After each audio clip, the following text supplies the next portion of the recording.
मी मोठ्या घरात नोकर म्हणून काम करत होतो. त्या घरातील मालकाचे वय 60 वर्षाचे होते. त्यांनी 60व्या वर्षी सुमारे 27-28 वर्षाच्या तरुणीशी लग्न केलं होतं. पण ते तिची खूप छळवणूक करायची, तिला मारहाण करायची आणि तिचा हवा तसा वापर करायची. एकदा मी आमच्या तरुण मालकीनबाईंना शेतातील केळीची बाग दाखवायला घेऊन गेलो होतो. अचानक पाऊस आला म्हणून मी आणि मालकीनबाई जवळच असलेल्या झोपडीत शिरलो. खूप वेळा आम्ही पाऊस थांबण्याची वाट पाहत होतो, पण पाऊस काही थांबत नव्हता. आम्ही दोघेही अगदी जवळ बसलो होतो. अचानक मालकीनबाईंनी माझा हात हातात घेतला आणि आम्ही दोघंही एकमेकांकडे पाहू लागलो. आणि पुढं काय झालं त्यासाठी व्हिडिओ पूर्ण नक्की बघा आणि चॅनलवर नवीन असा तर आता सबस्क्राईब करा. माझं नाव श्याम आहे. मी एका मोठ्या घरात नोकर म्हणून काम करत होतो. माझं वय तेव्हा 32 वर्षाचं होतं आणि मी अजून अविवाहित होतो. घरातील साफसफाई करणं, मालकांना कामात मदत करणं, गार्डनची निगा राखणं अशी अनेक कामं माझ्याकडे असायची.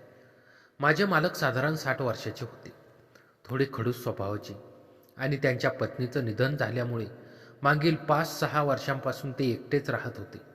त्यांना दुसरं लग्न करायचं होतं म्हणून त्यांनी एका गरीब घरातील तरुण स्त्रीशी पैसे देऊन लग्न केलं. ती स्त्री साधारण 27-28 वर्षाची होती. तिचं नाव पूजा. ती दिसायला फार सुंदर होती. गोऱ्या वर्णाची, काळेभोर लांबसटक केसांची, टपोरी डोळ्यांची. जेव्हा मालकांनी तिला लग्न करून घरात आणलं तर हे दृश्य पाहून मला खूप वाईट वाटलं. कारण मला समजत होतं की मालकाला फक्त तिचं शरीर हवं होतं. तो तिचा हवा तसा उपयोग करून घ्यायचा, तिला मारझोड करायचा आणि ती आजारी पडली तर 2-3 दिवस तिची चौकशीसुद्धा करायचा नाही. मला त्या तरुण पूजाकडे पाहून खूप वाईट वाटायचं. म्हणून मीच तिला औषध पाणी द्यायचो, तिची काळजी घ्यायचो. हळूहळू आणि माझं आणि पूजाबाईंचं चांगलं पटायला लागलं. एके दिवशी माझे मालक खूप आजारी पडले. त्यांचं वय झालं होतं. त्यांना हार्ट अटॅक आला. 2-3 दिवस ते दवाखान्यात ॲडमिट होते, पण अखेर त्यांचा मृत्यू झाला. घराची गडगंज प्रॉपर्टी होती, पण माझ्या मालकाला वारस नव्हता. पूजाबाई खूपच दुःखी झाल्या, कारण एकतर त्यांचं लग्न फसवणुकीत झालं होतं आणि आता पतीचाही आधार हरवला होता. काही दिवस त्या माहेरी गेल्या, पण माहेरचे लोक खूप वाईट स्वभावाचे होते. त्यांना तिचा भार नको होता, म्हणून लवकरच त्यांनी तिला पुन्हा सासरी धाडलं. इकडे आल्यावर त्या सतत रडत बसायच्या, स्वतःला खोलीत बंद करून घ्यायच्या. कधी जेवण केलं असायचं तर कधी नाही. त्याचं दुःख पाहून माझं मन तुटायचं. कधी कधी मी स्वयंपाक करून त्यांना जेवायला घालायचो. एकदा तर त्यांच्या तब्येतीची अवस्था इतकी बिघडली की मी त्यांना दवाखान्यात घेऊन गेलो. डॉक्टरांनी सांगितलं की त्यांना वेळेवर जेवण द्या, काळजी घ्या. मग मी त्यांची काळजी घेऊ लागलो. वेळेवर जेवण द्यायचो, त्यांची औषधं वेळेवर द्यायचो. हळूहळू त्या आजारपणातून बाहेर पडल्या, पण मनाचं दुःख मात्र कमी होत नव्हतं. मग मी त्यांच्याशी गप्पा मारायला सुरुवात केली, त्यांना आधार दिला, हसवायचा प्रयत्न केला. कधी बागेत फिरायला गेलो. आता आमच्यात नजरानजर होऊ लागली होती. एकदा त्यांनी मला विचारलं, तू नसतास तर माझं काय झालं असतं? माझ्या आजारपणात तू खूप काळजी घेतोस, माझ्यावर एवढा जीव का लावतोस? आपलं नातं नेमकं काय? मी त्यांना सांगितलं, बाईसाहेब, नातं असायलाच पाहिजे असं काही नाही, पण तुमचा स्वभाव खूप छान आहे म्हणून तुमच्याशी बोलायला मला खूप आवडतं. शेतात आमचे काही नोकर होते, पण एकदा मी आणि मालकीनबाई दोघंच शेतात फिरायला गेलो. त्यांचं मन आनंदी राहावं म्हणून मी त्यांना शेती दाखवायला नेलं होतं. दुपारची वेळ होती, सूर्य डोक्यावर होता आणि आम्ही केळीच्या बागेत गेलो होतो. मी त्यांना हिरवीगार गरगच्च फळांनी लागलेली केळीची बाग दाखवत होतो. ते दृश्य बघून त्यांच्या चेहऱ्यावर बऱ्याच दिवसांनी एक हलकीशी स्मित रेषा उमटली आणि मला ते पाहून खूप समाधान वाटलं. अचानक आभाळ दाटून आलं आणि जोराचा पाऊस सुरू झाला. आम्ही दोघं शेतात फिरत होतो, पण झोपडी खूप दूर असल्यामुळे लगेच तिकडे पोहोचणं शक्य नव्हतं. मग आम्ही जवळच्या केळीच्या बागेत शिरलो आणि मोठ्या पानांचा आडोसा करून उभे राहिलो. सुरुवातीला त्या पानामुळं पावसापासून बचाव झाला, पण पाऊस खूप वाढत चालला होता. मी मालकीनबाईंच्या डोक्यावर पान धरून उभा राहिलो. त्यामुळे त्या फारशा भिजल्या नाहीत, पण माझं अंग पूर्णपणे ओलं झालं होतं. त्या मला प्रेमळ नजरेने पाहत होत्या आणि मीही त्यांच्या डोळ्यात डोळे घालून पाहत होतो. त्यांच्या डोळ्यात एक विलक्षण चमक होती. जणू काही त्या क्षणी आम्हा दोघांच्या मनांचा एकमेकांशी संवाद होत होता. पावसाचा जोर वाढत गेला आणि पाण्याचा लोट शेतभर पसरू लागला. तेव्हा मला वाटलं की केळीच्या बागेत थांबणं धोक्याचं आहे. मग बाईसाहेब म्हणाल्या, जवळच झोपडी आहे, तिकडे जाऊन थांबूया आणि पाऊस थांबला की घरी जाऊया. मग आम्ही परत भिजत चालत झोपडीकडे निघालो. डोक्यावर पान धरलं तरी अंगावर पावसाचे थेंब सतत पडत होते आणि चिखलात पाय रुतत होते. चालता चालता बाईसाहेबांचा तोल गेला आणि त्या पडणारच होत्या, पण मी त्यांचा पटकन हात धरला आणि त्यांना सावरलं. त्या क्षणी त्यांना मला कृतज्ञतेने आणि प्रेमाने पाहिलं. पावसात भिजत भिजत आम्ही झोपडीत पोहोचलो. ती झोपडी बरीच मोठी होती. तिथं कुटुंब राहत होतं, पण ते काही दिवस गावी गेले होते. आत जाऊन आम्ही चूल पेटवली आणि भिजलेले कपडे कोरडे करण्यासाठी बसलो. त्या चुलीच्या उजेड्यात बाईसाहेबांचा चेहरा खूपच सुंदर दिसत होता. मला त्या खूप आवडू लागल्या होत्या आणि जरी त्या माझ्या मालकाच्या पत्नी असल्या तरी प्रेम कधी कोणावर कसं जळेल हे सांगू शकत नाही. संध्याकाळ झाली तरी पाऊस थांबत नव्हता. मग बाईसाहेबांना भूक लागली. झोपडीतल्या वस्तूमध्ये आम्ही शोधाशोध केली आणि थोडा तांदूळ मिळाला. आम्ही भात शिजवून खायचं ठरवलं. तिथे जास्त काही सामान नव्हतं, त्यामुळे साधाच भात झाला. पण त्या भात खाण्यातही वेगळी मजा होती, कारण असा प्रसंग आमच्या आयुष्यात पहिल्यांदाच आला होता. आम्ही दोघं अगदी जवळ बसून एकत्र जेवलो. रात्रीचे साधारण 8 वाजले होते. जवळ काही अंथरूण ठेवलेलं होतं. आम्ही ते टाकून झोपायचं ठरवलं. बाईसाहेब थोड्या अंतरावर झोपल्या आणि मी त्यांच्या शेजारी बसून बाहेर सतत कोसळणारा पाऊस पाहत होतो. वातावरण खूप वेगळं आणि भावनिक होतं. त्या माझ्याकडे नजरेने पाहत होत्या आणि मीही त्यांच्या डोळ्यात डोळे घालून पाहू लागलो. मग हळूहळू माझा हात जमिनीवर ठेवलेला असताना त्यांनी शांतपणे आपला हात माझ्या हातावर ठेवला आणि त्या स्पर्शाने माझ्या मनात एक अनोळखी ऊब पसरली. हे मला लगेच जाणवलं की तो स्पर्श हातावरचा नव्हता, तर माझ्या हृदयाला भेटला होता. मी बाईसाहेबांच्या डोळ्यात पाहू लागलो. त्यांचं मन काहीतरी सांगण्याच्या तयारीत असल्यासारखं दिसत होतं. तेवढ्यात त्या उठल्या आणि हलक्या आवाजात म्हणाल्या, श्याम, मला तुझ्याशी काही बोलायचं आहे. मी त्यांना म्हणालो, बोला बाईसाहेब, काय झालं? त्या थोडा वेळ शांत बसल्या आणि नंतर विचारलं, तू अजून लग्न का नाही केलंस रे? तुझं वय आता बरं झालं आहे. मी हलकंसं हसत म्हणालो, काय सांगू बाईसाहेब, घरची परिस्थिती खूप गरिबीची होती. कोणाला सांगणार माझं दुःख? माझं नाव घेणारी आईवडील नाहीत, नातेवाईक नाहीत आणि कोण मला आपली मुलगी देणार? म्हणून आजवर एकटा आहे. त्या डोळ्यांतून माझ्याकडे पाहता म्हणाल्या, श्याम, मला तू खूप आवडला आहेस. माझ्या नवऱ्याच्या मृत्यूनंतर जेव्हा मी एकटी पडले तेव्हा तू माझी इतकी काळजी घेतलीस. मला काय हवं नको ते सारं पाहिलंस आणि अजूनही तू प्रत्येक क्षणाला माझ्या पाठीशी उभा आहेस. एवढं का करतोस माझ्यासाठी? मी त्याच्याकडे पाहत म्हणालो, बाईसाहेब, खरं सांगायचं झालं तर तुम्हाला फसवून माझ्या मालकांनी या घरात आणलं. तुमचं वय कमी, सौंदर्य अफाट, पण तुमचा संसार मात्र एका 60 वर्षाच्या म्हाताऱ्या माणसाबरोबर झाला. मी तुमचं दुःख, तुमच्यावर झालेले छळ सगळं पाहिलं. तुमचं तारुण्य असंच वाया जात होतं. खरं तर मला तुम्ही आवडायला लागले आहात. माझ्या मनात तुमच्यावर खरं प्रेम निर्माण झालं आहे. पण आपल्या दोघांमध्ये खूप मोठा फरक आहे. तुम्ही श्रीमंत घरातल्या आणि मी गरीब नोकर.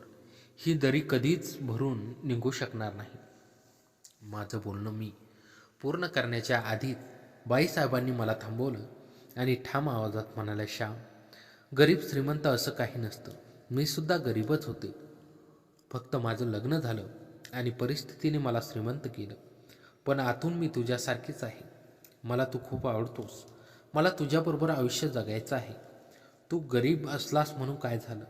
तूही मला गरीब समज आणि माझ्यावर प्रेम कर. मला तू पती म्हणून हवा आहेस. मला आधार हवा आहे. आपण दोघं लग्न करू आणि आनंदात संसार करू. तिच्या या शब्दांनी माझं मन भारावून गेलं. मी डोळ्यात पाणी आणून तिच्या मिठीत शिरलो. तिला मिठी मारली. आम्ही दोघं बराच वेळ एकमेकांच्या मिठीत होतो. एकमेकांच्या हृदयाची ठोके ऐकत होतो. त्या लाकडांच्या उजेडात तिच्या चेहऱ्यावर एक वेगळंच तेज चमकत होतं. तिच्या गुलाबी ओठावरून निघणाऱ्या स्मिताने माझं मन हरवून गेलं. मी हळूहळू तिच्या गालावर माझे ओठ टेकवले आणि तिच्या गालाचा स्पर्श घेतला. सुरुवातीला थोडा संकोच वाटला, पण क्षणात तिनेही माझं चुंबन परत घेतलं आणि आम्ही दोघं त्या पावसाळी रात्रीच्या शांततेत एकमेकांवर प्रगाढ प्रेम करू लागलो.